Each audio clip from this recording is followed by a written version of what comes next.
حضرت علی رضی اللہ تعالیٰ عنہ سے اجازت لی. حرورہ جہاں خوارج کے ساتھ جنگ ہوئی اس مقام پہ یہ اکٹھا تھے. گئے حضرت ابن عباس اور کہا میں ان لوگوں پہ پہلے حجت قائم کرنا چاہتا ہوں. جا کر پوچھا خوارج سے, مجھے یہ بتاؤ کہ علی کے ساتھی تم تھے, علی سے کچھ چھوڑ کر نکلے اور ان کو اب کافر بھی کہہ رہے ہو. ماذا نقمتم علیہ, کیا مسئلہ ہے تمہارے اعتبار سے, علی نے کیا غلطی کی, تمہارے اعتبار سے علی کا قصور کیا ہے؟ ان لوگوں نے 3 باتیں گنائیں. میں تینوں میں نہیں جاؤں گا, وقت کم ہے, لیکن بنیادی بات صرف لے لیتا ہوں. پہلی بات تو یہ ہے انہم حکموا الرجال واللہ یقول ان الحکم الا للہ. خوارج نے کہا علی اور معاویہ نے انسانوں کو حاکم مان لیا, انسانوں کو حاکم تسلیم کر لیا, فیصل مان لیا, جبکہ اللہ تبارک و تعالیٰ کہتا ہے ان الحکم الا للہ. حضرت ابن عباس رضی اللہ تعالیٰ عنہما نے کہا کہ اگر میں تمہیں قرآن سے اس مسئلے کا جواب دے دوں تو مان لو گے؟ کہا ہاتھ لائیے بتائیے. حضرت ابن عباس نے قرآن کی آیت پڑھی. اللہ نے کہا میاں بیوی کے درمیان اگر اختلافات ہو جائیں, آپس میں ان دونوں میں صلح نہ ہو سکے اپنے طور پہ, فَبْعَثُوا حَكَمًا مِّنْ أَهْلِهِ وَحَكَمًا مِّنْ أَهْلِهَا. اللہ نے کہا ایک حکم لڑکی والوں کی طرف سے, ایک حکم لڑکے والوں کی طرف سے بھیجو. إِن يُرِيدَا إِصْلَاحًا يُوَفِّقِ اللَّهُ بَيْنَهُمَا. ان کو حکم بنا کر بھیجنے کے بعد اگر یہ دونوں حاکم یا یہ دونوں میاں بیوی اصلاح چاہیں گے, اللہ تعالیٰ ان کے جڑنے کے اسباب پیدا کر دے گا. کیا یہ قرآن کی آیت نہیں ہے؟ کیا اس میں حکم انسانوں کو بنانے کا اللہ ہی نے حکم دیا ہے کہ نہیں دیا ہے؟ خوارج خاموش.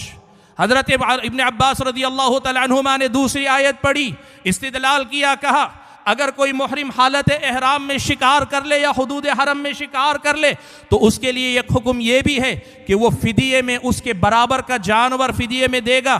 تو اب یہ برابر کا جانور کیا ہوگا؟ یحکم بہ ذوی عدل منکم, تم میں سے 2 عدل اس کا فیصلہ کریں گے.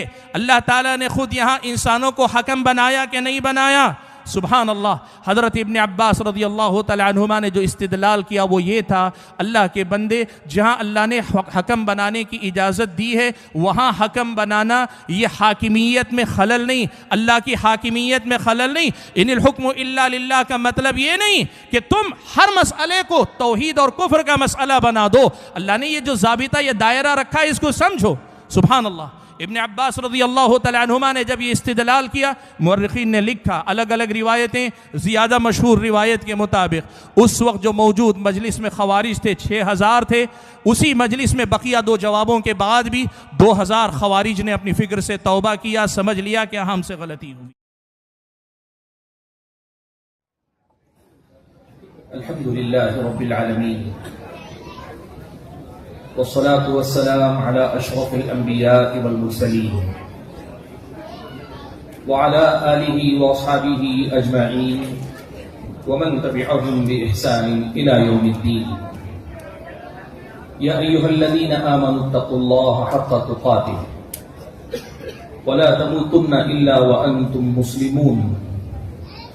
يا أيها الناس اتقوا ربكم الذي خلقكم من نفس واحدة وخلق منها زوجها وبث منهما رجالا كثيرا ونساء واتقوا الله الذي تساءلون به والأرحام إن الله كان عليكم رقيبا.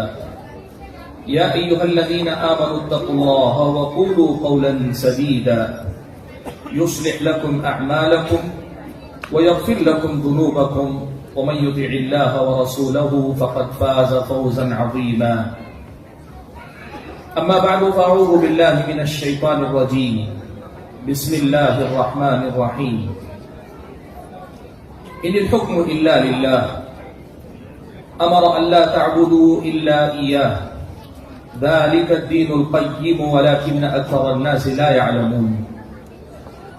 وقال تبارك وتعالى أيضا أفحكم الجاهلية يبغون ومن احسن من اللہ حکما لقوم یوقنون. محترم علماء کرام,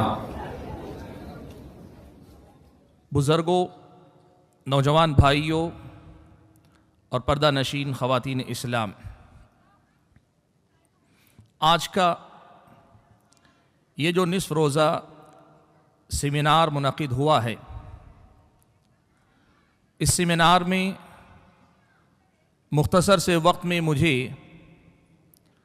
جس عنوان کی وضاحت کرنی ہے وہ عنوان ہے رب العالمین کی حاکمیت کا مفہوم، اور اس مفہوم میں اہل سنت اور اہل بدعت کے درمیان فرق۔ حاضرین گرامی قدر، کلمہ لا الہ الا اللہ محمد الرسول اللہ کا بندہ جب اقرار کرتا ہے، اس کی شہادت دیتا ہے، تو اس اقرار میں اللہ تبارک و تعالیٰ کی الوہیت کا اقرار کرتا ہے، اور الوہیت کے اقرار میں اللہ تبارک و تعالیٰ کی ربوبیت کا اقرار بھی ہے، اس کے اسماء و صفات کی توحید کا بھی اقرار ہے۔ تو ایک طرف اللہ تبارک و تعالیٰ کی الوہیت کا یہ اقرار کہ میں صرف اللہ تبارک و تعالیٰ کی عبادت کروں گا، وہیں اس اقرار میں یہ بات بھی ہوتی ہے کہ میں رب العالمین بحیثیت رب اس کے جتنے بھی کام ہیں ان تمام کاموں میں میں رب العالمین کو اکیلا مانوں گا، اس کی وحدانیت کو تسلیم کروں گا۔ اور نہ صرف یہ کہ یہ اعتقاد اقرار، بلکہ اپنی عملی زندگی میں اللہ تبارک و تعالیٰ ہی کی عبادت پر ثابت قدم رہوں گا، قائم دائم رہوں گا، اس کی ربوبیت کے معاملات میں اسی کی طرف میں رجوع کروں گا، اور اس کی الوہیت کے معاملے میں میں اپنی ساری عبادتیں اسی کے نام خاص رکھوں گا۔ یہ اقرار کرتا ہے، اور اسی اقرار کا تکملہ کہیے یا اس کا اظہار کہیے محمد الرسول اللہ، یہ اقرار کرتا ہے کہ میں اللہ تبارک و تعالیٰ کی اس وحدانیت کا مظاہرہ پیارے نبی صلی اللہ علیہ وسلم کی رسالت، یعنی آپ کی لائی ہوئی شریعت، آپ کا لایا ہوا طریقہ حیات، آپ صلی اللہ علیہ وسلم کا لایا ہوا دین، اس دین کے مطابق اللہ تبارک و تعالیٰ کی عبادت میں کرتا رہوں گا۔ یہ جو اقرار کلمے کا اقرار ہے جو اسلام کی پہلی بنیاد ہے، اس اقرار میں اللہ کی الوہیت اور ربوبیت کے مختلف پہلوؤں کا احاطہ ہے۔ اللہ ہی کو خالق ماننا، اللہ ہی کو رازق ماننا، اللہ ہی کو مالک ماننا، اللہ تعالیٰ ہی کو مدبر ماننا، اللہ تبارک و تعالیٰ ہی کو نفع و نقصان کے سارے معاملات میں اکیلا جاننا، اور ایسے ہی اللہ تبارک و تعالیٰ ہی کو ہمارے لیے حاکم یعنی فیصلہ کرنے والا، قانون بنا کر دینے والا، شریعت دینے والا، ہماری اور آپ کی زندگی کے لیے طرز زندگی، طریقہ زندگی، ہمارے لیے حلال و حرام کے فیصلے کرنے والا، اللہ تبارک و تعالیٰ کی حاکمیت کو بھی تسلیم کرنا اس عقیدے کا ایک لازمی جز ہے۔ ایک مسلمان جب اس بات کا اقرار کرتا ہے تو ایک طرف وہ یہ اقرار کرتا ہے کہ میں اللہ تبارک و تعالیٰ ہی کو حاکم اور فیصل مانتا ہوں، اور اس اقرار پر پھر عبادت کے درجے میں اس طرح عمل پیرا ہوتا ہے کہ پیارے نبی صلی اللہ علیہ وسلم کی لائی ہوئی شریعت، آپ کا بتایا ہوا طریقہ اور حلال و حرام کا وہی ضابطہ جو اسلامی شریعت کے نام پر اللہ کے نبی صلی اللہ علیہ وسلم نے ہمارے اور آپ کے درمیان چھوڑا ہے، انہی کی پابندی کر کے بندہ اپنے اس اقرار کو عملی جامہ پہناتا ہے۔ اللہ تبارک و تعالیٰ کی حاکمیت کو تسلیم کرنے کا یہی طریقہ ہے کہ رسول اکرم صلی اللہ علیہ وسلم کی سنت اور شریعت کے مطابق اپنی ساری زندگی گزارے۔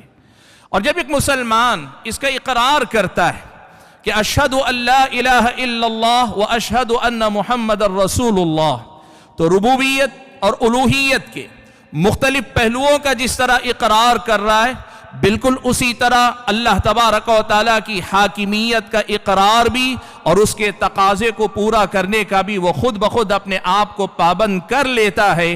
اور اس معنی میں یوں سمجھیے کہ ہر مسلمان جو کلمہ لا الہ الا اللہ محمد الرسول اللہ کا اقراری ہے اور اپنی زندگی میں اس اقرار کے تقاضوں کو پورا کرنے کی کوشش کر رہا ہے، وہ اللہ کی حاکمیت کو مان رہا ہے، وہ اللہ تبارک و تعالیٰ کی حاکمیت کے تقاضوں کو پورا کرنے کی کوشش کر رہا ہے۔ جیسے اللہ تبارک و تعالیٰ کی رزاقیت کہیے یا اللہ تعالیٰ کے رزاق ہونے کو تسلیم کرتا ہے اور اپنی زندگی میں اسی سے رزق مانگتا ہے، اللہ کی رحمت کو تسلیم کرتا ہے، اسی سے رحمت کے معاملے میں امیدیں وابستہ کرتا ہے، اللہ تبارک و تعالیٰ ہی کو اصل خوف کا مرجع سمجھتا ہے، ساری زندگی اللہ تعالیٰ سے ڈر کر چلنے کی کوشش کرتا ہے، بحیثیت مسلمان جب ایک مسلمان کلمہ لا الہ الا اللہ محمد الرسول اللہ کا اقرار کرتا ہے تو پھر وہ اس کا پابند ہوتا ہے۔ حاضرین گرامی قدر، اب جب اللہ تبارک و تعالیٰ کی حاکمیت کے اس مفہوم کو ہم سمجھ رہے ہیں کہ ربوبیت اور الوہیت کے جو اقرار ہماری اور آپ کی زندگی میں ہے، اس اقرار میں یہ اقرار بھی شامل ہے، تو بقیہ سارے پہلوؤں کو چھوڑ کر ہم صرف حاکمیت کے تناظر میں آگے گفتگو کرتے ہیں۔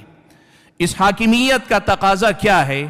اس کا تقاضا یہ ہے کہ ایک حکمران اپنے نظام حکومت کے اندر ایک خاندان کا ذمہ دار سرپرست اپنے خاندان قبیلے کے معاملات کے اندر، اور ایک فرد مرد ہو کہ عورت ہو، اپنی زندگی کے اندر اللہ تبارک و تعالیٰ کی شریعت ہی کو نافذ کرے، اس لیے کہ وہ اقراری ہے کہ اللہ تعالیٰ ہی حاکم ہے، اللہ تبارک و تعالیٰ ہی فیصل ہے، اللہ تعالیٰ ہی شارع ہے، اللہ تبارک و تعالیٰ کا دیا ہوا قانون، اللہ تعالیٰ کا دیا ہوا نظام، اللہ تعالیٰ کے دیے ہوئے پیمانے ہی اس کے لیے معیار ہیں۔ یہ حاکم اپنے دائرہ اختیار میں، گھر کا سرپرست اپنے دائرہ اختیار میں، اور ہر فرد اپنے دائرہ اختیار میں اللہ تبارک و تعالیٰ کی دیے ہوئی تعلیمات کو نافذ کرنے کا پابند ہے۔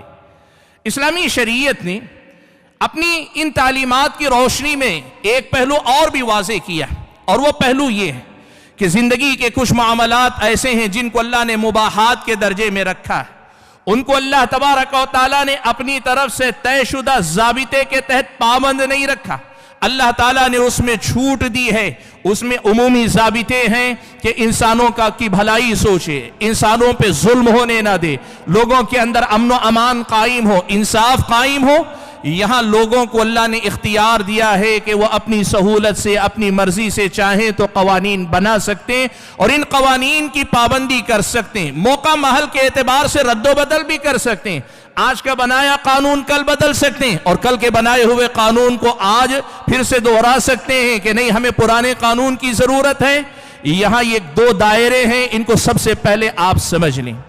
ایک وہ جو شریعت مطہرہ میں ہم اور آپ کو جس کا پابند کیا گیا، یہ اسلامی شریعت میں جو ثوابت ہیں، نہ بدلنے والے احکام جو زمان و مکان کے اعتبار سے نہیں بدلتے، ان میں اللہ تبارک و تعالیٰ کا طے کردہ ضابطہ حتمی اور فائنل ہے، اور وہ جو متغیرات کہلاتے ہیں جن کو خود شریعت میں زمان و مکان کے اعتبار سے بدلنے والا قرار دیا ہے، یہ ضابطے بھی اس میں بھی اصل شریعت ہی نافذ ہوگی، اور اگر تبدیلی تغیر بھی آئے گا شریعت کے اصولوں کی روشنی میں آئے گا۔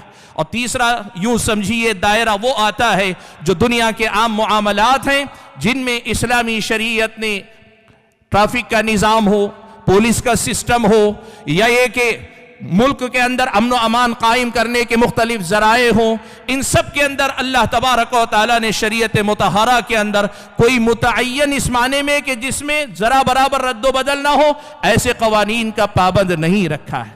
اب ایک حاکم بحیثیت حاکم، ایک مسلمان بحیثیت مسلمان اپنی زندگی میں یا خاندان قبیلے کے سرپرست کے اعتبار سے یا کوئی بھی ذمہ دار بنتا ہے اپنی ماتحتی میں، رب العالمین کی شریعت کی ان پابندیوں کا مکلف ہے۔ شریعت مطہرہ نے جن چیزوں کی پابندی اس پہ فرض قرار دی ہے، جسے اللہ کی بندگی کا باب قرار دیا، جسے پیارے نبی محمد صلی اللہ علیہ وسلم کی اطاعت کا باب قرار دیا، اس میں ان کی پابندی ضروری ہے، ان تعلیمات کی پابندی ضروری ہے۔ اگر کوئی آدمی ان باتوں کی پابندی کرتا ہے وہ اللہ تعالیٰ کی عبادت کر رہا ہے، وہ اللہ تبارک و تعالیٰ کی اطاعت کر رہا ہے، وہ اللہ تبارک و تعالیٰ کی ربوبیت اور الوہیت کے تقاضوں میں سے ایک اہم تقاضے اور بڑے بنیادی تقاضے کو پورا کر رہا ہے۔ یہی بات اللہ تعالیٰ نے فرمائی، ان الحکم الا للہ، حکم یا فیصلہ تو صرف اللہ تبارک و تعالیٰ کا ہے۔ امر اللہ تعبدوا الا ایاہ، اللہ تعالیٰ نے تمہیں حکم دیا ہے کہ تم اسی کی عبادت کرو. ذالک الدین القیم ولکن اکثر الناس لا یعلمون. یہی صحیح دین، سیدھا دین، مستقیم دین ہے، لیکن لوگوں کی اکثریت ہے کہ نہیں جانتی. اور اگر کوئی آدمی وہ باتیں جو اللہ تبارک و تعالیٰ کی طے کردہ، وہ قوانین جو اللہ تعالیٰ کے مقرر کردہ، وہ شریعت جو اللہ تبارک و تعالیٰ کی عطا کردہ، اور وہ ہدایات حلال و حرام سے متعلق جو اللہ تعالیٰ کی طرف سے فیصلہ کردہ، اور وہ تعلیمات جو اللہ تبارک و تعالیٰ کی طرف سے اصول اور ضابطوں کی طرف سے مقرر کردہ ہیں، ان کو اگر کوئی نہیں مانتا ہے، ان کو اگر کوئی تسلیم نہیں کرتا ہے، وہ حاکمیت کے مفہوم میں اللہ تبارک و تعالیٰ سے بغاوت کر رہا ہے، یا اللہ تبارک و تعالیٰ سے دور جانے والا کام کر رہا ہے. اللہ تعالیٰ نے ایسے ہی لوگوں کے بارے میں اہل کتاب کا تذکرہ کرتے ہوئے، جو تورات اپنے ساتھ رکھ رہے تھے اور یہ کہہ رہے تھے ہم محمد کی شریعت کو نہیں، تورات پہ عمل کر رہے ہیں، لیکن حقیقت میں تورات سے بھی وہ دور بھاگ رہے تھے. اللہ تبارک و تعالیٰ نے پیارے نبی صلی اللہ علیہ وسلم کو حکم دیا کہ اللہ تعالیٰ نے جو شریعت اتاری ہے اس کے مطابق ان کے درمیان بھی فیصلہ کیجئے. اور فیصلہ کرنے کا حکم دینے کے بعد اللہ نے کہا یہ اہل کتاب، یہ یہودی، افحکم الجاہلیت یبغون، کیا یہ لوگ جاہلیت کا فیصلہ چاہتے ہیں؟ ومن احسن من اللہ حکما لقوم یوقنون، اللہ تبارک و تعالیٰ سے بہتر حاکم یا اللہ تعالیٰ کے فیصلے سے زیادہ بہتر فیصلہ کس کا ہو سکتا ہے ان لوگوں کے لیے جو لوگ ایمان اور یقین رکھنے والے ہوں.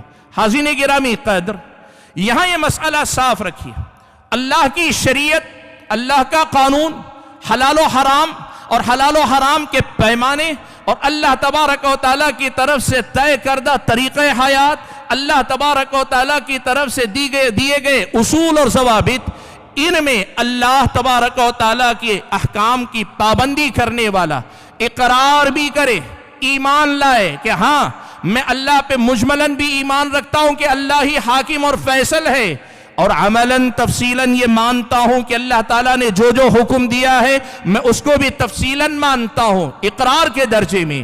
اور پھر عمل کے درجے میں یہ ہے کہ جس چیز کا زبان سے اقرار کر رہا ہے عملاً بھی اپنی زندگی میں انہی کا پابند رہے.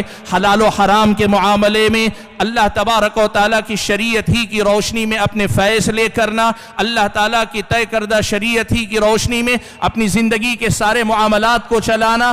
حکمران حکومت کا نظام اسلامی تعلیمات کی روشنی میں چلائے، گھر کا سرپرست اپنے گھر کے معاملات شریعت کی تعلیمات کی روشنی میں چلائے، اور اس کے ساتھ ایک فرد اپنی زندگی کے معاملات کو کتاب و سنت کی تعلیمات کی روشنی میں چلائے. یہ ہے عین توحید یا حاکمیت میں توحید اور اللہ تبارک و تعالیٰ کی توحید کا لازمی تقاضا. اب اگر کوئی آدمی اس سے انحراف کرتا ہے تو انحراف کرنے والا دو قسم کا ہو سکتا ہے. ایک وہ جو اللہ تبارک و تعالیٰ کی حاکمیت کو تسلیم نہیں کرنا چاہتا، اقرار نہیں کرنا چاہتا، ماننا نہیں چاہتا، یا تو یہ کہتا ہے کہ میں اللہ تبارک و تعالیٰ کی عبادت تو کروں گا لیکن یہ ہماری دنیا، اس میں ہم اپنی مرضی کے مطابق فیصلے کریں گے، ہم اپنے قوانین بنائیں گے، حکومت ہماری، ہم اپنے فیصلے کریں گے، یہاں اللہ کی شریعت نہیں چلے گی. وہ اللہ تبارک و تعالیٰ پر ایمان کا تو اقراری ہے لیکن اللہ تبارک و تعالیٰ کو حاکم ماننے تیار نہیں پہلے نمبر پر، یا اللہ تبارک و تعالیٰ کو حاکم مجمل مان رہا ہے، اقراری ہے کہ ہاں میں مانتا ہوں اللہ تعالیٰ حاکم ہے، لیکن شریعت کے کسی باب میں آ کر کہتا ہے کہ نہیں، اللہ تبارک و تعالیٰ کا یہ حکم تفصیل میں نہیں تسلیم کروں گا، حدود اور تعزیرات کے قانون کو میں تسلیم نہیں کروں گا، یا یہ کہتا ہے سود کی حرمت کے سلسلے میں اللہ تعالیٰ نے جو شریعت میں فیصلہ کیا وہ میرے لیے ناقابل قبول ہے. یہ انکاری، چاہے بالکلیہ انکار کرتا ہو یا اللہ تبارک و تعالیٰ کے کسی ایک قانون، کسی ایک فیصلے، کسی ایک تشریع کو انکار کرتا ہو، یہ آدمی دائرہ اسلام سے باہر نکلنے والا کام کر رہا ہے. وہ آدمی کفر کا ارتکاب کر رہا ہے، وہ کفر جو مخرج من الملہ، وہ کفر جو آدمی کو دائرہ اسلام سے باہر نکال دیتا ہے، ایسی غلطی وہ کر رہا ہے. لیکن اگر کوئی آدمی اس کے برعکس اقراری ہے، مجملاً بھی مانتا ہے کہ اللہ ہی حاکم ہے، اور اس کے بعد یہ بھی مانتا ہے تفصیلاً کہ اللہ نے ہر وہ چیز جن کی پابندی کرنے کا حکم دیا میں مانتا ہوں کہ مجھے اس کا پابند ہونا ہے. اللہ نے جس چیز کو حلال قرار دیا میں اسے حلال ہی مانتا ہوں.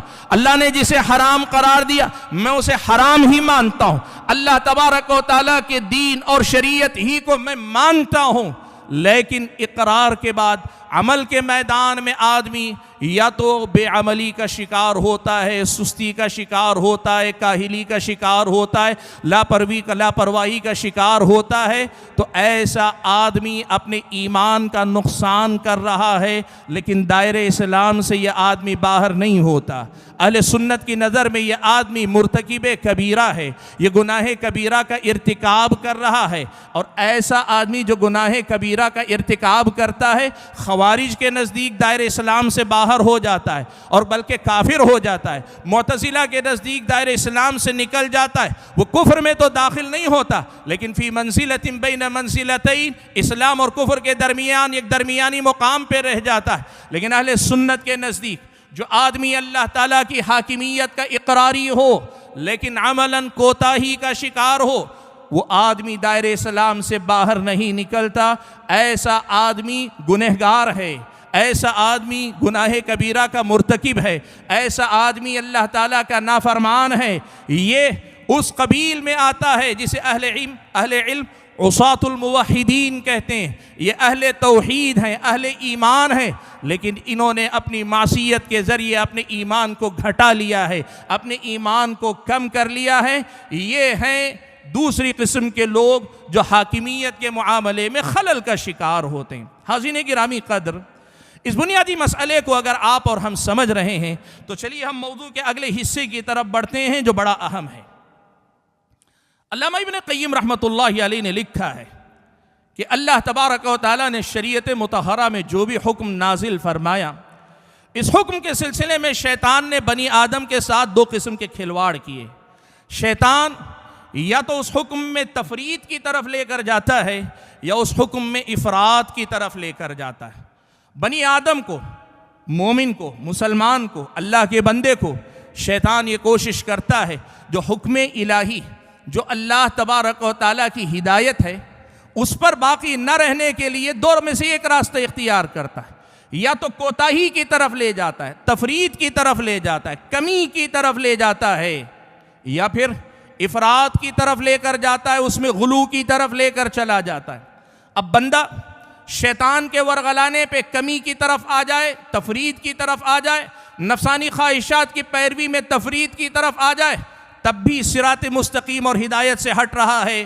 اور اگر افراط کی طرف جا رہا ہے, غلو کی طرف جا رہا ہے, تو پھر وہ آدمی بھی ہدایت کی طرف سے ہٹ رہا ہے, گمراہی کی طرف جا رہا ہے. حاضرین گرامی قدر, ابن قیم رحمۃ اللہ علیہ نے یہ جو بات کہی ہے حاکمیت کے مفہوم میں بھی پیارے نبی صلی اللہ علیہ وسلم کے زمانے میں اور آپ کے بعد کے زمانے میں دونوں ہی قسم کی گمراہیاں وجود میں آئیں. ایک تو حاکمیت کے مسئلے میں اہل تفریط, وہ لوگ جو اللہ تبارک و تعالیٰ کی حاکمیت کو اس کا مقام دینے کے لیے تیار نہیں. ماضی میں ایسے لوگ ہوئے, خود اللہ کے نبی کے زمانے میں ایسے لوگ ہوئے, اور آج کے اہل بدعت میں بھی بعض ایسے ہیں جو حاکمیت میں تفرید کی طرف مائل ہیں اور تفرید ہی کو اپنا ایمان اور عقیدہ بنائے ہوئے ہیں. اور دوسری طرف جو اہل افراط ہوئے, یہ بھی اللہ کے نبی کے زمانے کے بعد آئے, اور اس دور میں جیسے وہ گمراہ ہوئے, جدید دور میں بھی اہل افراط ہم اور آپ کو اپنے دائیں بائیں دیکھنے کو ملتے ہیں. آج یہی دو حصے, ایک تفریط والا پہلو اور دوسرا افراط والا پہلو, جو ماضی میں تھا وہ کیا تھا اور حال میں اس سے جڑے مظاہر یا اس کی شکلیں ہمیں کہاں ملتی ہیں, ان کو پہچاننے کی ضرورت ہے کہ اسی افراط اور تفریط کے باب نے حاکمیت کے موضوع کو بہت سارے لوگوں کے لیے گنجلک بنا دیا, بہت سارے لوگوں کی گمراہی کا سبب بن گئے, اور بہت سارے لوگ اس آیت کا مصداق بن گئے الذین ضل سعیہم فی الحیات الدنیا وہم یحسبون انہم یحسنون صنعا. وہ حاکمیت میں غلو کا شکار ہیں لیکن سمجھتے یہ ہیں کہ وہ عین اللہ تعالیٰ کی حاکمیت کے علم بردار ہیں. حاضرین گرامی قدر, یہی دو انتہائیں ہیں, ایک تفرید کی انتہا اور دوسری افراط کی انتہا. ان دونوں کے درمیان اہل سنت والجماعت کی وسطیت ہے، ان دونوں کے درمیان اہل سنت والجماعت کا اعتدال ہے، جو ہم اور آپ کو آج یہاں اچھی طرح سے سمجھنے کی ضرورت ہے۔ چلیے ہم بات کرتے ہیں اہل تفرید کی۔ یہ اہل تفرید کون ہیں؟ یہ وہ لوگ تھے جو اللہ تبارک و تعالیٰ پر ایمان تو لاتے تھے، لیکن ایمان لانے کے بعد اس حاکمیت کے لازمی تقاضوں کو پورا نہیں کرتے تھے۔ اور آپ دیکھیے اللہ کے نبی کی زندگی میں اس میں دو درجے، دو قسم کے لوگ آپ کو اللہ کے نبی کی زندگی میں ملیں گے۔ ایک تو آپ کو منافق اور یہودی ملیں گے جو اللہ تبارک و تعالیٰ کی اس حاکمیت اور پیارے نبی صلی اللہ علیہ وسلم کی سنت اور شریعت کو تسلیم کرنے کے لیے تیار نہیں تھے۔ وہ اللہ کے نبی صلی اللہ علیہ وسلم کے اوپر ایمان لانے کے دعوے دار تھے، منافق، لیکن اس کے باوجود پیارے نبی صلی اللہ علیہ وسلم کی شریعت کے مطابق اپنے فیصلے منظور کرنے یا اپنے فیصلے کروانے کے لیے تیار نہیں تھے۔ یہ کفر کے درجے کا ارتکاب کر رہے تھے۔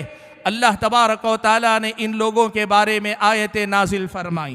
اللہ تبارک و تعالیٰ نے فرمایا أَلَمْ تَرَ إِلَى الَّذِينَ يَزْعُمُونَ أَنَّهُمْ آمَنُوا بِمَا أُنزِلَ إِلَيْكَ، اللہ نے فرمایا کیا آپ نے نہیں دیکھا ان لوگوں کو جو یہ دعویٰ کرتے ہیں کہ وہ ایمان رکھتے ہیں آپ سے پہلے والی شریعتوں پر بھی، اور آپ پر اتاری گئی شریعت پر بھی ایمان رکھتے ہیں، اس کا اقرار کرتے ہیں، لیکن ان کا حال یہ ہے یریدون ان یتحاکموا الی الطاغوت وقد امروا ان یکفروا بہ، یہ اپنے فیصلے طاغوت کی طرف لے کر جانا چاہتے ہیں، یہ فیصلے اللہ کی شریعت کی طرف، اللہ کی طرف یا اللہ کے بھیجے ہوئے رسول کی طرف لے کر آنا نہیں چاہتے، یہ کسی اور طرف لے کر جانا چاہتے ہیں۔ وَقَدْ أُمِرُوا أَن يَكْفُرُوا بِهِ، جبکہ انہیں حکم دیا گیا تھا کہ وہ اس طاغوت کے انکاری رہیں، اس طاغوت سے برات کا اعلان کریں، لیکن اس کے باوجود ایمان کا اقرار کرتے ہوئے طاغوت کے ساتھ یہ بیٹھے ہوئے ہیں۔ یہ واقعہ سبب نزول کی روشنی میں آپ سمجھے تو بات اور کھل کر آئے گی۔ ایک یہودی اور ایک منافق کے درمیان اختلاف ہو گیا۔ یہودی نے کہا چلو محمد کے پاس چلتے ہیں اور وہ جو فیصلہ کریں گے اسے منظور کر لیتے ہیں۔ منافق کو معلوم تھا فیصلہ اللہ کے نبی کے پاس جائے گا، اللہ کے نبی کا فیصلہ اس کے حق میں نہیں آئے گا، یہودی کے حق میں جا سکتا ہے۔ اس آدمی نے کہا کہ نہیں، چلو ہم محمد کی طرف نہیں جائیں گے، بلکہ فلاں قبیلے کا جو فلاں جادوگر ہے، عربوں کے قبائل میں ایک دو بڑے مشہور لوگ تھے جادوگر جو اس قسم کے نزاعات میں فیصلے کرتے تھے، کہا ہم ان کے پاس اپنا فیصلہ لے کر جاتے ہیں۔ اللہ پر کے رسول پہ ایمان کا دعویٰ، لیکن آدمی اللہ کے نبی پر حقیقت میں ایمان نہیں رکھتا، منافق ہے، اور اپنے نفاق کی وجہ سے اللہ کے نبی کے فیصلے پہ تیار نہیں ہو رہا ہے۔ اللہ تعالیٰ نے اس انسان کے بارے میں آیت نازل کی۔ ایک تو یہ مظاہرہ جو اہل تفرید میں سے ہیں کہ نبی کی شریعت کی طرف، اللہ کے دین کی طرف اور اللہ کے فیصلے کی طرف آنا نہیں چاہتے، اور دوسرا مظاہرہ اللہ تبارک و تعالیٰ نے جس میں فیصلہ شریعت میں نازل کر دیا، اللہ نے جو فیصلہ شریعت میں سکھا دیا، بتا دیا، اس فیصلے کو منظور کر کے اس کے تابع رہنے کے بجائے اپنے رہنماؤں، اپنے مذہبی رہنما، اپنے علماء، اپنے احبار اور رہبان کو انہوں نے حکم بنا لیا، فیصل بنا لیا۔ انہوں نے اپنے رہنماؤں کو اللہ تعالیٰ کی شریعت کے مقابلے میں اپنے فیصلوں کا مرجع بنا لیا، اپنے دین کا مرجع بنا لیا۔ اللہ تعالیٰ نے اسے بھی کفر قرار دیا، اسے بھی شرک قرار دیا۔ اللہ نے فرمایا ام لہم شرکاء شرعوا لہم من الدین ما لم یأذن بہ اللہ، کیا انہوں نے ایسے شریک بنا لیے ہیں جو اللہ تبارک و تعالیٰ نے جس کی چھوٹ نہیں دی، ایسی چیزیں دین میں ان شرکاء کی طرف سے ایجاد کر لی، یا ان شرکاء نے ان کے لیے ایک نئی شریعت بنا دی، اللہ کے قانون، اللہ کے فیصلے، اللہ کی شریعت کے مقابلے میں اپنے ان رہنماؤں کو وہ کیا اللہ کا شریک بنانا چاہتے ہیں۔ اور یہی بات پیارے نبی صلی اللہ علیہ وسلم نے حضرت عدی بن حاتم کو سمجھائی۔ قرآن مجید میں اللہ تعالیٰ نے یہ آیت نازل کی سورہ توبہ میں، اتخذوا احبارهم ورهبانهم اربابا من دون اللہ، ان لوگوں نے، یہودیوں نے، نصارہ نے، اہل کتاب نے اپنے احبار اور رہبان کو اللہ کے مقابلے میں رب بنا لیا، اللہ کے مقابلے میں انہوں نے رب بنا لیا۔ حضرت عدی بن حاتم آئے، کہنے لگے اللہ کے رسول متخذناہم اربابا۔ عدی بن حاتم پہلے عیسائی تھے، اسلام قبول کیا تھا، عیسائیت کو بھی جانتے تھے، اب اسلام بھی سیکھ رہے تھے، کہنے لگے اللہ کے نبی، اللہ نے یہ جو کہا کہ ہم نے احبار اور رہبان کو خدا بنا لیا، متخذناہم اربابا، اللہ کے نبی ہم نے کبھی تو ان کو خدا نہیں مانا، ہم نے کبھی ان کو خدا تو نہیں کہا۔ اللہ کے نبی نے کہا کیا ایسا نہیں ہے کہ جب وہ کسی چیز کو حلال قرار دیتے ہیں تم اس کو حلال مان لیتے ہو، وہ کسی چیز کو حرام کہہ دیں تو تم حرام قرار دیتے ہو؟ حضرت عدی بن حاتم نے کہا اللہ کے نبی یہ تو ہم نے کیا، حلال و حرام کو ہم نے ان لوگوں کے ہاتھ میں دیا، اور انہوں نے جس چیز کو حلال کر دیا اسی کو حلال، اور جس چیز کو حرام کہہ دیا اسی کو حرام ہم نے کہہ دیا۔ اللہ کے نبی نے کہا یہی ان کو خدا بنا لینا، یہی ان کو خدا بنا لینا ہے۔ حاضرین گرامی قدر، یہ اہل تفریط ہیں جو اللہ تبارک و تعالیٰ کی حاکمیت کو یا تسلیم نہیں کرنا چاہتے، یا اس سے برات کا اعلان کر رہے ہیں، یا اس سے دوری اختیار کر رہے ہیں۔ یہ کفر کا درجہ ہے۔ اور اہل تفریط میں دوسرا درجہ وہ ہے جس میں پیارے نبی صلی اللہ علیہ وسلم کے زمانے میں بعض صحابہ اور بعد کے زمانے میں ہر مسلمان تقریباً واقع ہوتا ہے۔ وہ کیا ہے؟ وہ اقراری ہیں، اللہ ہی کو شارع مانتے ہیں، اللہ ہی کو فیصل مانتے ہیں، اللہ ہی کو حاکم مانتے ہیں، جملتاً و تفصیلا اللہ ہی کے وہ مانتے ہیں، لیکن عملاً جب مسئلہ آتا ہے تو بسا اوقات شریعت اسلامیہ کے احکام پہ عمل پیرا ہونے میں چوک جاتے ہیں، عمل میں کوتاہی کر بیٹھتے ہیں۔ فیصلوں کے معاملے میں اللہ تعالیٰ نے قرآن مجید کی آیت نازل فرمائی، کہا فَلَا وَرَبِّكَ لَا يُؤْمِنُونَ حَتَّى يُحَكِّمُوكَ فِي مَا شَجَرَ بَيْنَهُمْ۔ آپ کے رب کی قسم ہے یہ لوگ اس وقت تک پورے مومن نہیں ہو سکتے جب تک کہ آپسی اختلاف میں آپ کو حکم بنا لیں۔ رسول اکرم صلی اللہ علیہ وسلم کو حکم بنانا، اللہ تبارک و تعالیٰ کو حکم بنانا ہے۔ کیوں؟ من یطع الرسول فقد اطاع اللہ، جس نے رسول کی اطاعت کی اس نے اللہ کی اطاعت کی۔ یہاں مسئلہ یہ تھا کہ حضرت حاطب بن ابی بلتع اور حضرت زبیر بن عوام رضی اللہ تعالیٰ عنہما کے درمیان ایک پانی کے مسئلے پہ، زمین کے پانی کے مسئلے میں جھگڑا ہو گیا تھا۔ وقتی طور پر حضرت حاطب کو اللہ کے نبی صلی اللہ علیہ وسلم کا فیصلہ اپنی پسند کے خلاف لگا تو وہ تھوڑے سے ناراضگی کا اظہار کر رہے تھے، تب اللہ تعالیٰ نے یہ آیت کریمہ نازل فرمائی، اور اہل علم نے اس آیت میں اس مسئلے کو ملحوظ رکھا کہ اس آیت کی بنیاد پر جن کی وجہ سے یہ آیت کریمہ نازل ہوئی ان صحابہ میں سے کسی کو کافر نہیں قرار دیا، ان صحابہ میں سے کسی کو خارج از اسلام نہیں قرار دیا، بلکہ صحابہ تو چھوڑیے بعد کے دور میں میری اور آپ کی زندگی میں کس قدر زیادہ تقصیر ہے، کمی ہے۔ ہم مانتے ہیں اللہ حاکم ہے، کیا واقعی معنوں میں ہمارے اپنے گھروں کا نظام ہم شریعت کے مطابق پوری طرح چلا رہے ہیں؟ ہم مانتے ہیں اپنی زندگی میں کہ اللہ ہی حاکم ہے، کیا ہم اپنے نفسوں پر اللہ تعالیٰ کی شریعت کو نافذ پوری طرح سے کر رہے ہیں؟ کہاں کہاں ہم کو لغزش کا شکار ہوتے ہیں، کبھی نفس کا شکار ہوتے، کبھی شیطان کے وسوسوں کا یا اس کی تزیین کا شکار ہوتے، اس کے فتنوں کا شکار ہوتے، اور کبھی دنیا کی رنگینی، دنیا کی بہت ساری حسن اور وہاں کی اپنے جمال سے متاثر ہوتے ہیں۔ کہاں کہاں ہم اللہ تعالیٰ کو حاکم مان کر بھی اس کے حکم کی پیروی نہیں کر پاتے۔ رسول اکرم صلی اللہ علیہ وسلم کو اللہ تبارک و تعالیٰ کی شریعت کا پہنچانے والا مان کر بھی اپنے فیصلے اللہ کے نبی کی شریعت کے مطابق نہیں کر پاتے۔ اہل علم نے انہی کو اہل کبائر کہا ہے، ان کی تکفیر اہل علم نے کبھی نہیں کی، یہ اہل تفریط ہے اللہ کے بندوں۔ اور جہاں تک اہل افراط ہیں، دوسرا حصہ حاکمیت کے باب میں افراط کا جو حصہ، یہ وہ لوگ ہیں جنہوں نے تکفیر کے مسئلے میں افراط سے کام لیا۔ حاکمیت کے باب میں انہوں نے کیا کیا؟ اس کی سب سے پہلا مصداق خوارج ہے۔ میں خوارج کے مسئلے کو واضح کر کے بقیہ بات آپ کے سامنے کرتا ہوں۔ جنگ ہوئی، جنگ جمل اور صفین۔ جنگ صفین حضرت معاویہ اور حضرت علی رضی اللہ تعالی عنہما اور ان کے ساتھ چند صحابہ کے اشتراک کے ساتھ ہوئی۔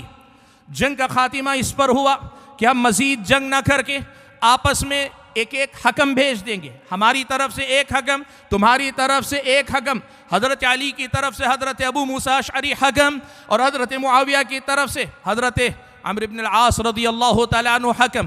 ان دونوں کو حکم بنا دیا گیا کہ یہ دونوں فیصلہ کریں گے تو ہم ان کے فیصلے کو مان لیں گے۔ حضرت علی بھی مانیں گے، حضرت معاویہ بھی مانیں گے، حضرت علی کے طرف کے جتنے صحابہ یا عام لشکری ہیں وہ بھی مان لیں گے، اور حضرت معاویہ اور ان کے سارے ساتھی بھی مانیں گے۔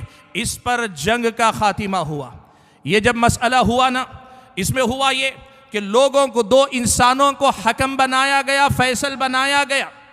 جیسے ہی یہ مسئلہ آیا، ایک نادان نا سمجھ قاری قرآن نے، ایک نادان نا سمجھ قاری قرآن جو قرآن کا بڑا اچھا قاری تھا، اس نے قرآن کی یہی آیت پڑھی، ان الحکم الا للہ، حکم تو صرف اللہ تبارک و تعالی ہے، فیصل تو صرف اللہ تبارک و تعالی ہے، فیصلہ کرنے کا اختیار تو صرف اللہ تبارک و تعالی کو ہے۔ اور اللہ نے حکم دیا امر اللہ تعبدوا الا ایاہ، اللہ نے تمہیں حکم دیا ہے کہ تم اللہ ہی کی عبادت کرو۔ اور سیاق کی روشنی میں اگر دیکھیں تو یوں ترجمہ کر لیں، اللہ نے حکم دیا کہ تم اللہ تعالیٰ ہی کو حاکم مانو، کسی اور کے فیصلے کو تسلیم نہ کرو۔ اس آیت کو پڑھ کر ان لوگوں نے سیدھے حضرت علی اور حضرت معاویہ اور دونوں طرف موجود مسلمانوں کے حق میں کہا، اللہ نے کہا حاکم صرف اللہ تعالیٰ ہے، اور ان لوگوں نے غیر اللہ کو حاکم مان لیا، لہٰذا یہ دونوں کے دونوں کافر ہو گئے، ان کے ساتھی لشکری بھی کافر ہو گئے، بلکہ اس فیصلے سے راضی ہونے والا ہر انسان کافر ہو گیا۔ اس میں غلو کہاں تھا؟ غلو یہ تھا کہ حضرت علی اور حضرت معاویہ رضی اللہ تعالیٰ عنہما نے جو فیصلہ کیا، یعنی حکم بنایا، یہ اللہ کے مقابلے میں حکم بنانے والی بات نہیں تھی، بلکہ اللہ تبارک و تعالیٰ نے جہاں حکم بنانے، انسانوں کو فیصل بنانے کی اجازت دی تھی، وہاں انہوں نے حکم بنایا تھا۔ لیکن چونکہ یہ خوارج علم سے نابلد، فقہ سے محروم، بصیرت سے محروم لوگ تھے، انہوں نے اسلامی شریعت میں یہ حاکم بنانے کے جو درجات ہیں، جن کی تقسیم میں نے ابتدا میں بھی ذکر کی، ان کی تفصیل نہیں جانتے تھے۔ اپنی جہالت اور لا علمی کی وجہ سے اپنے غلط مفہوم کو قرآن کی آیت کا مفہوم بنا دیا، اور یہ کہا ان دونوں نے ان الحکم الا للہ کی مخالفت کی ہے، اس لیے دونوں کے دونوں کافر ہو گئے۔ سبحان اللہ۔ حضرت علی بن ابی طالب رضی اللہ تعالیٰ عنہ کے پاس لوگ آئے، کہنے لگے کہ اے خلیفہ، اے امیر المؤمنین، یہ جو خوارج ہیں یہ تو قرآن سے استدلال کر رہے ہیں آپ کی گمراہی بتانے کے لیے، یہ تو قرآن سے دلیل دے رہے ہیں کہ آپ غلطی کر رہے ہیں۔ کہا کیا کہتے ہیں؟ کہا یہ کہتے ہیں ان الحکم الا للہ، یہ تو قرآن کی آیت ہے۔ علی بن ابی طالب رضی اللہ تعالیٰ عنہ نے کہا کلمۃ حق ارید بها الباطل، کلمۃ حق ارید بها الباطل، بات سچی ہے کہ رب العالمین کا کلام، ان الحکم الا للہ اللہ کا کلام ہے، لا یأتیہ الباطل من بین یدیہ ولا من خلفہ، اس میں باطل نہ آگے سے آ سکتا ہے نہ پیچھے سے، کہیں سے نہیں آ سکتا، یہ اللہ تعالیٰ کا کلام ہے، یہ حق ہے۔ لیکن مسئلہ یہ ہے کہ ارید بها الباطل، اس آیت کی جو مراد وہ لے رہے ہیں وہ مراد اللہ کی مراد نہیں۔ اللہ تعالیٰ کے مقابلے میں حاکم بنانا یا حاکمیت میں شرک یا کفر کا درجہ جسے یہ سمجھ رہے ہیں ارید بها الباطل، یہ ان کا باطل ہے، یہ ان کی باطل سوچ ہے۔ سبحان اللہ۔ اللہ کے نبی نے کہا تھا خوارج کے بارے میں یقرؤون القرآن لا یجاوز حناجرہم، یہ قرآن پڑھیں گے لیکن یہ قرآن ان کے حلق سے نیچے نہیں اترے گا۔ اہل علم نے کہا یہ قرآن کی آیتیں پڑھتے جائیں گے لیکن حقیقت میں ان آیتوں کی سمجھ ان کو نہیں ہوگی۔ یہی مسئلہ حاکمیت کے مسئلے میں غلو کرنے والوں کا ہوا۔ ان لوگوں نے کیا کیا؟ وہ آیتیں جو اللہ کی حقیقی حاکمیت کے باب میں اور کفار اور مشرکین کے بارے میں نازل ہوئی تھیں، ان آیتوں کو لایا اور لا کر ایمان والے جن کا کام یا جن کی معصیت بھی کہیے، بسا اوقات کام معصیت نہیں ہوتا اور بسا اوقات معصیت ہوتا ہے، کفر نہیں ہوتا، وہ جو کفر کے سلسلے میں نازل شدہ حاکمیت والی آیتیں ہیں، ان آیتوں کو لا کر ان ظالموں نے مومنوں پہ فٹ کیا، ایمان والوں پہ فٹ کیا، یا ایمان والوں میں سے جو نافرمان ہیں اللہ کے، یعنی عاصی ہیں، گنہگار ہیں، ایسے بندوں کے اوپر فٹ کیا جن کا گناہ کبیرہ تک تھا، ان کو کفر تک پہنچا دیا۔ جو گناہ کبیرہ کے مرتکب تھے انہیں کافر قرار دیا، اور جن کا گناہ بھی نہیں تھا، یعنی جن کا عمل گناہ بھی نہیں تھا، ان کے عمل کو گناہ تو دور کفر کا درجہ قرار دیا، جیسے خوارج نے کیا تھا۔ کیا ہوا؟ حضرت علی اور حضرت معاویہ نے جو حکم بنایا تھا اس میں اللہ کی حاکمیت کے خلاف کوئی بات نہیں تھی، بلکہ اللہ نے جو دائرہ دیا ہے کہ جہاں حکم بنایا جا سکتا ہے، نزاعات میں فیصلہ کرنے کے لیے آپس میں حکم بنانا، اس شرط کے ساتھ کہ یہ دونوں حکم اللہ کی شریعت کی روشنی میں فیصلہ کریں گے۔ اسلامی شریعت نے اس کی چھوٹ دی ہوئی ہے، قاضی قضات کا ایک نظام اللہ نے دیا، قاضی فیصلہ کرے گا لیکن وہ فیصلہ کتاب و سنت کی روشنی میں کرے گا۔ یہی فیصلہ حضرت علی اور حضرت معاویہ نے کیا تھا، لیکن ظالموں نے اپنی ناسمجھی کی وجہ سے اور اپنی سمجھ میں غلو کی وجہ سے حاکمیت کے مفہوم میں سمجھ جو تھی اس میں غلو کے نتیجے میں کافر قرار دیا۔ حضرت ابن عباس رضی اللہ تعالیٰ عنہما نے حضرت علی رضی اللہ تعالیٰ عنہ سے اجازت لی۔ حرورہ جہاں خوارج کے ساتھ جنگ ہوئی اس مقام پہ یہ اکٹھا تھے، گئے حضرت ابن عباس اور کہا میں ان لوگوں پہ پہلے حجت قائم کرنا چاہتا ہوں۔ جا کر پوچھا خوارج سے، مجھے یہ بتاؤ کہ علی کے ساتھی تم تھے، علی سے کچھ چھوڑ کر نکلے اور ان کو اب کافر بھی کہہ رہے ہو، ماذا نقمتم علیہ، کیا مسئلہ ہے؟ تمہارے اعتبار سے علی نے کیا غلطی کی؟ تمہارے اعتبار سے علی کا قصور کیا ہے؟ ان لوگوں نے 3 باتیں گنائیں، میں تینوں میں نہیں جاؤں گا، وقت کم ہے، لیکن بنیادی بات صرف لے لیتا ہوں۔ کہا پہلی بات تو یہ ہے انہم حکموا الرجال واللہ یقول ان الحکم الا للہ۔ خوارج نے کہا علی اور معاویہ نے انسانوں کو حاکم مان لیا، انسانوں کو حاکم تسلیم کر لیا، فیصل مان لیا، جبکہ اللہ تبارک و تعالیٰ کہتا ہے ان الحکم الا للہ۔ حضرت ابن عباس رضی اللہ تعالیٰ عنہما نے کہا کہ اگر میں تمہیں قرآن سے اس مسئلے کا جواب دے دوں تو مان لو گے؟ کہا ہاتھ لائیے بتائیے۔ حضرت ابن عباس نے قرآن کی آیت پڑھی، اللہ نے کہا میاں بیوی کے درمیان اگر اختلافات ہو جائیں، آپس میں ان دونوں میں صلح نہ ہو سکے اپنے طور پہ، فَبْعَثُوا حَكَمًا مِّنْ أَهْلِهِ وَحَكَمًا مِّنْ أَهْلِهَا، اللہ نے کہا ایک حکم لڑکی والوں کی طرف سے، ایک حکم لڑکے والوں کی طرف سے بھیجو، إِن يُرِيدَ إِصْلَاحًا يُوَفِّقِ اللَّهُ بَيْنَهُمَا، ان کو حکم بنا کر بھیجنے کے بعد اگر یہ دونوں حاکم یا یہ دونوں میاں بیوی اصلاح چاہیں گے، اللہ تعالیٰ ان کے جڑنے کے اسباب پیدا کر دے گا۔ کیا یہ قرآن کی آیت نہیں ہے؟ کیا اس میں حکم انسانوں کو بنانے کا اللہ ہی نے حکم دیا ہے کہ نہیں دیا ہے؟ خوارج خاموش۔ حضرت ابن عباس رضی اللہ تعالیٰ عنہما نے دوسری آیت پڑھی، استدلال کیا، کہا اگر کوئی محرم حالت احرام میں شکار کر لے یا حدود حرم میں شکار کر لے تو اس کے لیے ایک حکم یہ بھی ہے کہ وہ فدیے میں اس کے برابر کا جانور فدیے میں دے گا۔ تو اب یہ برابر کا جانور کیا ہوگا؟ یحکم بہ ذوا عدل منکم، تم میں سے 2 عدل اس کا فیصلہ کریں گے۔ اللہ تعالیٰ نے خود یہاں انسانوں کو حکم بنایا کہ نہیں بنایا؟ سبحان اللہ۔ حضرت ابن عباس رضی اللہ تعالیٰ عنہما نے جو استدلال کیا وہ یہ تھا، اللہ کے بندے جہاں اللہ نے حکم بنانے کی اجازت دی ہے وہاں حکم بنانا یہ حاکمیت میں خلل نہیں، اللہ کی حاکمیت میں خلل نہیں۔ ان الحکم الا للہ کا مطلب یہ نہیں کہ تم ہر مسئلے کو توحید اور کفر کا مسئلہ بنا دو۔ اللہ نے یہ جو ضابطہ، یہ دائرہ رکھا ہے، اس کو سمجھو۔ سبحان اللہ۔ ابن عباس رضی اللہ تعالیٰ عنہما نے جب یہ استدلال کیا، مورخین نے لکھا الگ الگ روایتیں، زیادہ مشہور روایت کے مطابق اس وقت جو موجود مجلس میں خوارج تھے 6000 تھے، اسی مجلس میں بقیہ 2 جوابوں کے بعد بھی 2000 خوارج نے اپنی فکر سے توبہ کیا، سمجھ لیا کہ ہم سے غلطی ہوئی۔ بھائیو، حاکمیت میں افراط کیا ہے؟ میں سادہ الفاظ میں آپ کو بتا دیتا ہوں۔ حاکمیت میں افراط یہ ہے کہ لوگ 2 قسم کے ہو جائیں۔ ایک تو یہ ہے کہ جو چیز گناہ بھی نہیں ہے اسے کفر قرار دیں، جیسے خوارج نے یہاں کیا، اور دوسرا درجہ یہ ہے تکفیر کا یا حاکمیت میں غلو کا، کہ جو چیز اسلامی شریعت کے نظر میں گناہ ہے، معصیت ہے، کبیرہ ہے، لیکن کفر کا معاملہ نہیں۔ اور خاص طور پہ سمجھیے، جو آدمی قراری ہے، ایمان رکھتا ہے لیکن عمل میں کوتاہی کرتا ہے، اس کا معاملہ معصیت کا ہے۔ تو ایسے معصیت کے درجے کے عمل کو کفر کا معاملہ قرار دے دیا جائے اور حاکمیت میں کفر کا معاملہ قرار دے دیا جائے، یہ غلو ہے۔ حاضرین گرامی قدر، اس افراط و تفرید کو اگر آپ نے سمجھا ہے تو موجودہ دور میں اس افراط و تفرید کے جو مظاہر ہیں ان کی طرف میں اشارہ کر لیتا ہوں۔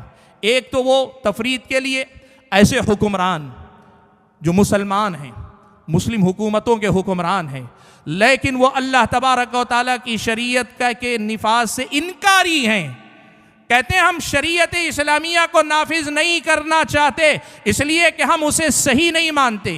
ہم اللہ تعالیٰ کے اس قانون کے مقابلے میں ہمارے پارلیمنٹ کے یا ہمارے کسی قانون کو ہم زیادہ بہتر مانتے ہیں, اسے بھی جائز مانتے ہیں. اگر اللہ تعالیٰ کی شریعت کے مقابلے میں دوسرے قوانین کو نافذ کرنے والے نہیں بلکہ اسے بہتر قرار دینے اور جائز قرار دینے والے, اور دوسری طرف اللہ تبارک و تعالیٰ کی حاکمیت کے انکاری جو ہیں یہ وہ اہل تفریط ہیں, جو اہل بدعت کی ایک قسم ہے جو اللہ تعالیٰ کی حاکمیت کے معاملے میں تفریط کا شکار ہیں.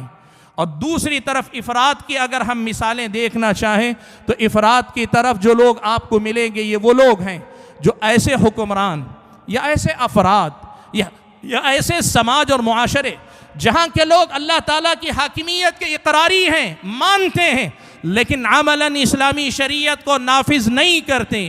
حکمران اپنی حکومت میں نافذ نہیں کر رہا ہے, یا کوئی آدمی اپنے خاندان میں نافذ نہیں کر رہا ہے, کوئی فرد اپنی زندگی میں نافذ نہیں کر رہا ہے. ایسے نافذ نہ کرنے والے کو کافر قرار دینے والے حاکمیت کے باب میں غلو کا شکار لوگ ہیں. عصر حاضر میں آپ کو اہل تفرید بھی ملیں گے اور عصر حاضر میں آپ کو اہل افراط بھی ملیں گے. وہ بھی ملیں گے جو اللہ تعالیٰ کی شریعت سے دستبرداری کا اعلان کرتے ہیں, کہتے ہیں کہ ہم نہیں مانتے, انکار کرتے ہیں, اور دوسری طرف وہ ملیں گے جو اقراری تو ہیں لیکن عمل نہیں کرتے, خود نافذ نہیں کرتے, اپنے اوپر یا اپنے ماتحتوں پہ نافذ نہیں کرتے. ایسے لوگ گنہگار ہیں. ان کے سلسلے میں اہل افراط جو ان کو کافر قرار دینے والے ہیں, یہ آپ کے سامنے اہل افراط اور اہل تفرید کی مثالیں ہیں. حاضرین گرامی قدر, میں موضوع کے سب سے اہم حصے کی طرف اب آ رہا ہوں. وہ حصہ ہے عصر حاضر میں حاکمیت کے موضوع نے ضرورت سے زیادہ لوگوں کی توجہ حاصل کی, اور اس کے اسباب اور محرکات کئی ایک ہیں. خصوصی طور پر آپ اگر دیکھیں 18ویں صدی کے بعد 19ویں صدی عیسوی, 20ویں صدی عیسوی خصوصی طور پر عروج کا دور, اور بعد اب 21ویں صدی عیسوی میں ہم اور آپ, یہ مسلمانوں کی شکست اور مسلمانوں کی سیاسی مغلوبیت کا دور ہے. اس دور میں مسلمانوں کی نشأت ثانیہ یا سیاسی برتری, مسلمانوں کو پھر سے دنیا کے اندر یہ غالب قوم کے طور پر دیکھنے کے جذبے کے نام پر کئی شخصیتیں اس دنیا کے اندر مسلمانوں کے اندر نمایاں ہوئیں, اور ان میں سے بعض نے باقاعدہ دینی تنظیمیں قائم کی, اور ان میں سے بعض نے تنظیمیں قائم نہ کر کے بھی اپنے طور پر اس فکر کو فروغ دیا, کہا مسلمانوں کا سیاسی غلبہ اصل مسلمانوں کی سب سے بڑی طاقت ہے, اور مسلمانوں کا سیاسی طور پہ مغلوب ہونا یہ ان کے ارتداد کا سبب ہے. اس کی وجہ سے مسلمان ہر جگہ دین سے برگشتہ ہو رہے ہیں.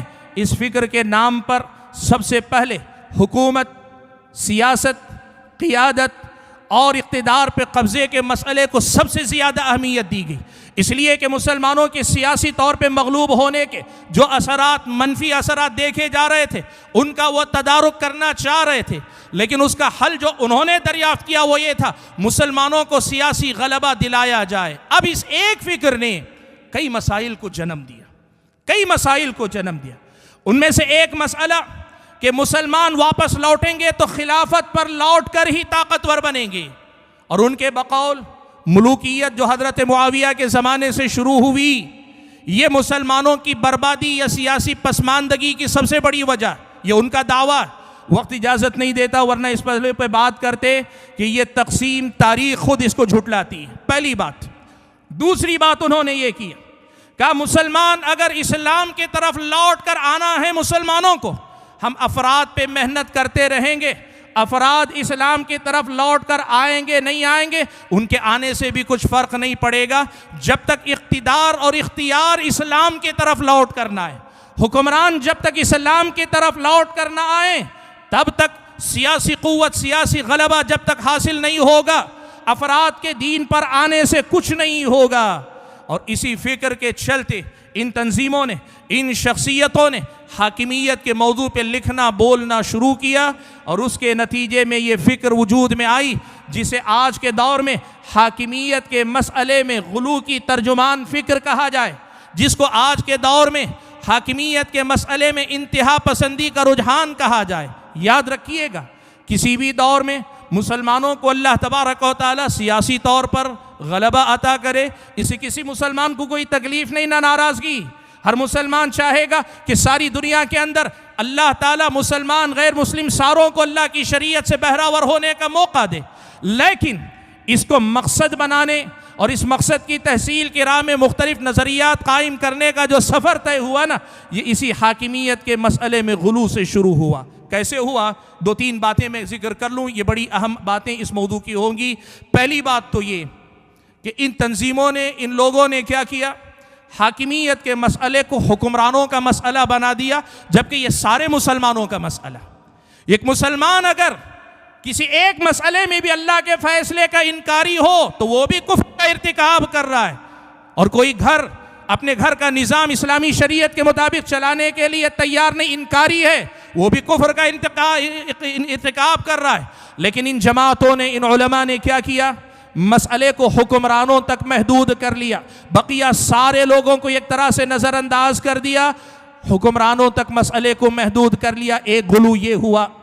دوسرا مسئلہ یہ ہوا، بات بتا دوں، بات آئی ہے، بعض تو ان میں سے یہاں تک ہیں خود اپنے اوپر اللہ کی شریعت نافذ نہیں کرتے، خود اپنے گھر میں اسلامی شریعت نافذ نہیں کرتے، اسلامی شریعت کے قوانین کے اپنے سماج میں خود پابند نہیں، لیکن حکمرانوں تک مسئلے کو محدود کر دیا۔ اب ان کی نظر میں حکمران اگر اسلامی شریعت نافذ کرتا ہے تو پھر یہی اصل میں اللہ تبارک و تعالیٰ کے دین کے غلبے کا راستہ ہے، اور اگر حکمران اسلامی شریعت نافذ نہیں کرتا تو پھر یہ اسلامی شریعت کی مغلوبیت کی وجہ ہے۔ ایک پہلا مسئلہ انہوں نے یہ کیا۔ دوسری طرف انہوں نے یہ کیا کہ جو حکمران اللہ تعالیٰ کی شریعت کے پابند نہیں ہیں، یا پوری طرح پابند نہیں ہیں، یا بعض مسائل میں وہ اللہ تعالیٰ کی شریعت پہ چلتے نہیں ہیں، یا بعض مسائل میں وہ اپنے اپنے قوانین نافذ کیے ہوئے ہیں، تو انہوں نے اسے مطلقاً کفر کا درجہ دے دیا، مطلقاً کفر کا درجہ دے دیا، جبکہ اسلامی شریعت کی نظر میں حاکمیت کا مسئلہ کفر کا بھی ہو سکتا ہے، معصیت کا بھی ہو سکتا ہے۔ وہ اس تفصیل کو سرے سے یا تو جانتے نہیں یا مانتے نہیں، یا جانتے اور مانتے ہیں، لیکن چونکہ مقصد حاکمیت کے نام پر حکومت قائم کرنے کا، اقامت دین کے نام پہ نظام میں اسلام کے نفاذ کی بات ہے، اس لیے اس کو نظر انداز کر کے مطلقاً تکفیر کی طرف چلے گئے۔ سبحان اللہ۔ شیخ ابن باز رحمۃ اللہ علیہ نے ایک سے زائد مقام پہ اس مسئلے کی وضاحت کرتے ہوئے لکھا کہ یہ حاکمیت کا مسئلہ کفر بھی ہو سکتا ہے، معصیت بھی ہو سکتا ہے۔ یہ مسئلہ صرف شیخ ابن باز نہیں، امام ابن قیم رحمۃ اللہ علیہ متقدمین اہل علم میں سے، انہوں نے بھی اس مسئلے کو کفر تارک الصلاۃ کے مسئلے میں بحث کیے، وہاں انہوں نے بھی لکھا ہے کہ یہ معصیت بھی ہو سکتی ہے، کفر بھی ہو سکتا ہے۔ حاضرین گرامی قدر، ابن باز رحمۃ اللہ علیہ نے تفصیل بیان کی، کہا ایک حاکم اسلامی نظام کے مقابلے میں غیر اسلامی نظام کو، اسلامی قانون کے مقابلے میں دوسرے قانون کو، چاہے اس کا اپنا قانون ہو، اس کے پارلیمنٹ کا قانون ہو، اگر اسلامی قانون سے بہتر یا اس کے برابر یا اس سے کم تر لیکن جائز اگر مانتا ہے، غیر اسلامی نظام کو قبول کرنے کو وہ جائز اگر مانتا ہے، یہ کفر کا درجہ ہے۔ اور اگر کوئی حاکم یہ مانتا ہے کہ اسلامی شریعت کے علاوہ کوئی حکم درست نہیں، کوئی حکم درست نہیں، کوئی نظام درست نہیں، یعنی یہ کہ آدمی یہ مانتا ہے کہ میری نظر میں اسلامی شریعت کا ہی میں اصل میں پابند ہوں اور میرے لیے اس کے علاوہ کسی اور کی گنجائش نہیں ہے، اقراری ہے، لیکن عملاً اسے نافذ نہیں کرتا ہے، یہ کفر کے درجے کا کام نہیں ہے، یہ معصیت ہے۔ ایسے حکمران نافرمان تو ہیں لیکن کافر نہیں ہیں۔ اب ہوا کیا؟ اس تفصیل کو نظر انداز کر کے اس وقت یہ دعویٰ کیا گیا پوری دنیا میں ایک بھی مسلم حکمران ایسا نہیں ہے جو شریعت مطہرہ کو نافذ کرتا ہو، لہٰذا یہ سارے کے سارے حکمران کفر کا ارتکاب کر رہے ہیں، یہ بات کہی گئی۔ اب اس کے بعد آگے دیکھیں، اب اس کے بعد آگے کہا گیا چونکہ یہ سارے حکمران اللہ تبارک و تعالیٰ کے قانون کے مقابلے میں اپنے یا پھر پارلیمنٹ کے یا اپنے کسی قانون کو مانتے ہیں، اس لیے یہ طاغوت ہیں، اور ان طواغیت سے برات کا اعلان کیے بغیر آدمی مسلمان نہیں ہو سکتا۔ مسئلہ صرف حکمرانوں کا نہیں رہ گیا، اس سے آگے بات بڑھ گئی۔ مجھے یاد ہے ممبئی کے ایک پروگرام میں، دعوتی پروگرام تھا، میری تقریر کی باری آ رہی تھی، کسی نے سامعین میں سے لمبا پلندہ بھیجا کاغذ کا اور بھیج کر کہا مولانا کو دو، کہو یہی پڑھیں اور اسی پہ آج تقریر کریں۔ میری تقریر کا وقت تھا، میں نے تقریر کر لی، کاغذات باج میں دیکھے، اس میں انہوں نے جو لکھا ہے ساری بات کا خلاصہ یہ ہے کہ مولانا آپ سارے لوگ ایمان باللہ پڑھانے کے لیے نکلے ہوئے ہیں، سارے لوگ ایمان باللہ پڑھانے کے لیے نکلے ہوئے ہیں، جبکہ قرآن میں کفر بالطاغوت کا مرحلہ پہلے ہے، ایمان باللہ بعد میں آتا ہے۔ اور یہاں غیر اسلامی نظام جب تک باقی ہے، آپ لوگوں نے طاغوت کا انکار کیا ہی نہیں، آپ لوگوں نے طاغوت کے خلاف کفر کا فریضہ انجام دیا ہی نہیں۔ فَمَن يَكْفُرْ بِالطَّاغُوتِ وَيُؤْمِن بِاللَّهِ فَقَدِ اسْتَمْسَكَ بِالْعُرْوَةِ الْوُثْقَى۔ یہ اس فکر کی انتہا ہے کہ اس فکر سے منسوب لوگ چاہے کسی غیر مسلم حکومت میں رہیں یا کسی مسلم حکومت میں جہاں کا حکمران اسلامی شریعت کو نافذ نہ کر رہا ہو، سب کو ایک درجے میں رکھ کے ان کو کافر سمجھتے ہیں، یا ان کو کفر کا ترجمان، یا ان کو طاغوت کہتے ہیں۔ اور یہ بات کوئی ڈھکی چھپی نہیں، ان کی گفتگو سن لو۔ طاغوت، طواغیت ان کے الفاظ کا معمول ہے، ان کی زبان میں آپ کو ہر قدم پہ یہ بات ملے گی۔ اور اتنا ہی نہیں، اب اس مسئلے کو ایک قدم اور بڑھا کر لے گئے۔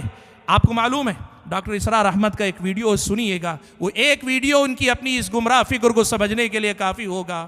نمازیں تمہارے منہ پہ مار دی جائیں گی، یوٹیوب پہ آج بھی آپ دیکھ لیں گے، اب مت دیکھیں لیکن بعد میں آج بھی دیکھ لیں، نمازیں تمہارے منہ پہ مار دی جائیں گی، اس عنوان کے ساتھ جو ویڈیو یوٹیوب پر ہے، آپ دیکھیے اسی فکر کا ترجمان ہے کہ پہلا فریضہ نظام اسلام کا قیام ہے، اگر کوئی آدمی یہ نہیں کرتا ہے تو اللہ تعالیٰ ان تطوعات کو قبول نہیں کرے گا۔ یہ نماز، یہ روزہ، یہ ساری چیزیں اقامت دین کے بعد ہیں، یعنی نظام حکومت قائم کرنا ہے تبھی جا کر نافذ ہوگا۔ اس مسئلے میں اگلا غلو یہ کیا گیا کہ کہا گیا یہ جو لا الہ الا اللہ ہے، کہتے ہیں ہر زمانے میں اس کی تفسیر الگ ہوتی ہے۔ جس زمانے میں قبروں کا شرک تھا وہاں لا الہ الا اللہ کی تفسیر لا معبود بحق الا اللہ ہوتا تھا۔ آج شرک القبور نہیں ہے، شرک القصور ہے، حکمرانوں کا شرک ہے آج کے دور میں۔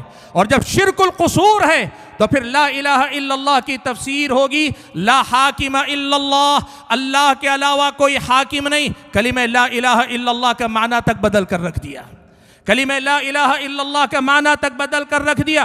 اللہ کے بندو، یہ بات میں پہلے واضح کر چکا ہوں، لا الہ الا اللہ کے اقرار میں سلف نے جو معنی سمجھا تھا اسی معنی میں لا حاکم الا اللہ کا اقرار بھی موجود ہے، اور ہر مسلمان اس کا اقراری بھی ہے، عمل پیرا بھی ہے۔ لیکن یہ غلو ہے کہ اس غلو کے نتیجے میں ایک مسئلے کو لے کر اپنی غلط فکر کے مطابق سیدھے اسے لا کر لا الہ الا اللہ کا معنی پہنا دیا گیا، اور کہا گیا آج کے دور میں لا حاکم الا اللہ یہی اصل میں لا الہ الا اللہ کا مفہوم ہے۔ اور ان کے بقول آج دنیا کے اکثریت کا کلمہ حقیقی کلمہ نہیں ہے۔ اللہ کے بندو کیوں نہیں ہے؟